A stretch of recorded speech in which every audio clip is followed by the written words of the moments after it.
Rosberg is probably the best man around at the moment to fight his way past in that situation. So if anybody's going to get past, it should be Rosberg. Except that now you see Piquet is very well placed going onto the straight to get the toe from Rosberg, and Piquet could duck out and have a go at Rosberg, who's protecting the inside, making Piquet go the long way around.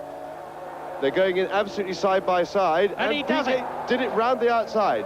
Exceptionally good piece of driving. It shows the speed of the Brabham on the straight, though. What a race. And cast your mind, those of you who are Grand Prix enthusiasts, back to the 1981 Spanish Grand Prix as we see a replay of world champion Nelson Piquet challenging Keke Rosberg for second place and taking it.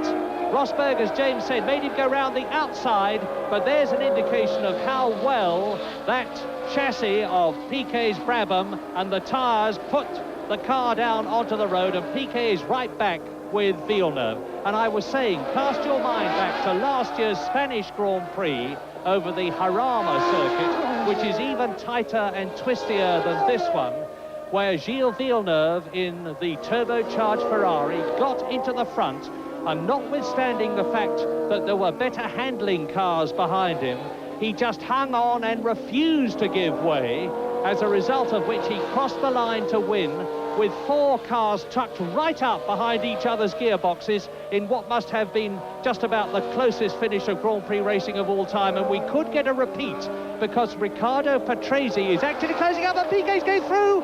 Piquet's going to, and off goes Villeneuve, off. Villeneuve spins right off, and we have a new race leader, world champion Brazilian Nelson Piquet. Yes, that was a panic mistake by Villeneuve. He was panicked into that. Piquet did very well. Here we see it again. Piquet goes to go around the outside. Now, there's no need for Villeneuve to panic, but he got his wheels on the grass. Of course, then the brakes don't work. And actually, Piquet was quite lucky that Villeneuve didn't take him with him, because he only just missed him, went shot right across his bows. But that was definitely a panic mistake by Villeneuve, who'd been doing so well at protecting his lead. And now, of course, Piquet's got a clear run, except, of course, he's got Rosberg to think about, who, in the early part of the race, appeared to have slightly less speed on his own than Piquet, but things can change, and we'll wait and see how they settle. Well, will the Brazilian crowd go mad at the end of this lap 30, when Nelson Piquet bursts out of the left-hander and into the sight of the 80,000 spectators packed into the grandstand? Yes, they will. And there is a crestfallen, no doubt heartbroken, Gilles Villeneuve walking in after a very determined and quite superb drive. Well, unpredictably, it wasn't the tyres that took Villeneuve off the road. It was a driver error which Nelson Piquet goaded him into. And now Piquet is sprinting away. He's got the lead. He's got a clear circuit in front of him, except for the car that he's closing up on now, which looks like Slim Borgud's Tyrrell car, the Swedish driver. Yes, it is. And now Nelson Piquet leading Keke Rosberg second. Not far behind him, Patrese. The Renault of Prost is still fourth. Watson in fifth, and Nigel Mansell, therefore, in the first drive in the Lotus 91, moves up into sixth position.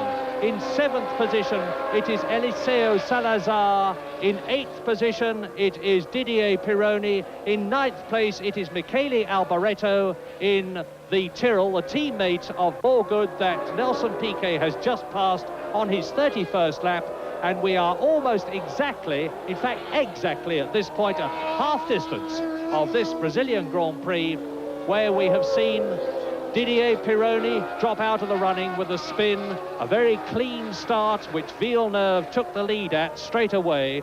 Villeneuve held the lead for half the race distance with this enormous scrap between Piquet, Patrese, Rosberg, Prost and Arnoux surging on behind him.